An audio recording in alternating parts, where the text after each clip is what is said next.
अखिलेश की रणनीति से बीजेपी हो गई धुआं धुआं। चाचा शिवपाल यादव बने किंगमेकर।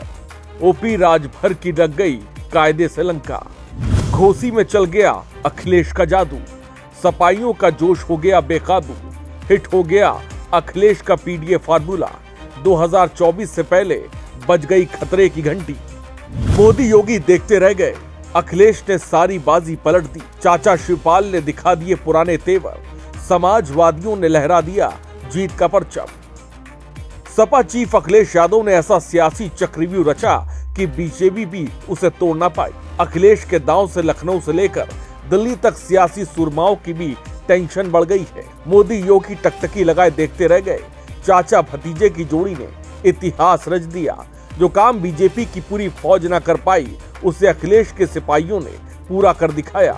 जिस सपने को अखिलेश ने देखा, उसे समाजवादी पार्टी के सिपाहियों ने दिन रात मेहनत करके पूरा कर दिया। जिसके बाद से अखिलेश का चारों ओर गुणगान हो रहा है। बीजेपी के सहयोगी दलों अपना दल, निषाद पार्टी और सुहेल देव समाज पार्टी के पिछड़ा कार्ड खेलने की कोशिश तो बहुत की, लेकिन सब पर पानी फिर गया। ओम प्रकाश राजभर लगातार उन पर जुबानी हमले करते रहे, पर अखिलेश का पूरा फोकस बूथ मैनेजमेंट पर ही रहा। लेकिन अब हार के बाद मगरूर चाचा यानी ओपी राजभर की खूब फजीयत हो रही है, जिसके बारे में आगे बताएंगे। लेकिन ये भी जानना बेहद जरूरी है कि आखिर ये जीत बीजेपी के लिए कितनी बड़ी खतरे की घंटी है। दरअसल मऊ की विधानसभा सीट घोसी पर समाजवादी पार्टी के सुधाकर सिंह ने धमाकेदार जीत दर्ज की। सुधाकर सिंह ने बीजेपी के उम्मीदवार दारा सिंह चौहान को 43,000 से अधिक मतों से हरा दिया।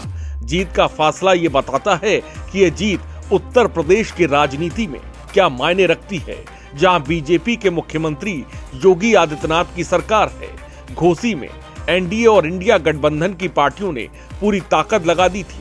घोसी चुनाव पहले शिवपाल ने पूरी ताकत झोंकी थी। मुलायम परिवार में मचे घमासान के बाद पहली बार शिवपाल यादव अपने पुराने फॉर्म में दिखे। घोसी की जीत उनके लिए बहुत स्पेशल है।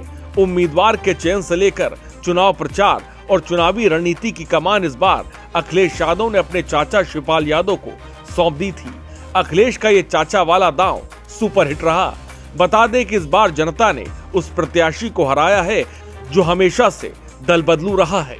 दारा सिंह चौहान का बार बार दल बदलना वोटरों को रास नहीं आया। देखा जाए तो चौहान के दल बदल का लंबा इतिहास रहा है। बीएसपी से सियासत की शुरुआत करने वाले दारा सिंह चौहान सियासत के इतने बड़े मौसम वैज्ञानिक हैं कि प्रदेश की कोई भी प्रमुख पार्टी उनसे अछूती नहीं है। वो कांग्रेस में भी रहे, सपा में रहे, बीजेपी में भी रहे, लेकिन अब की बार जनता ने बता दिया कि सर्वोपरि वही है।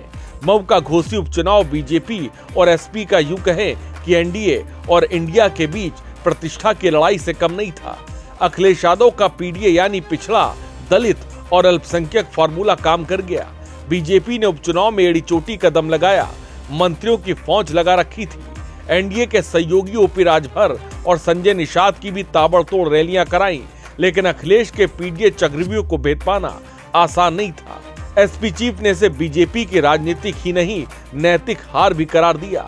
घोसी उपचुनाव के नतीजे 2024 में योगी बीजेपी के लिए खतरे की घंटी से कम नहीं है।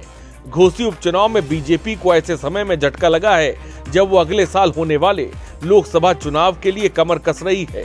उपचुनाव में जीत से अखिलेश यादव का इंडिया गठबंधन में कद बढ़ेगा। दूसरी तरफ बीजेपी के लिए बड़ी टेंशन है। इस बीच ओपी राजभर जो सपा छोड़कर बीजेपी में गए, उन्होंने घोसी उपचुनाव में जमकर प्रयास किया था। उन्होंने सपा को हराने और बीजेपी को जिताने के लिए बड़े बड़े दावे किए थे। इसको लेकर सपा नेता ने कहा कि ओम प्रकाश राजभर बीजेपी को मुबारकबाद, वह जहां रहते हैं नाश करते हैं।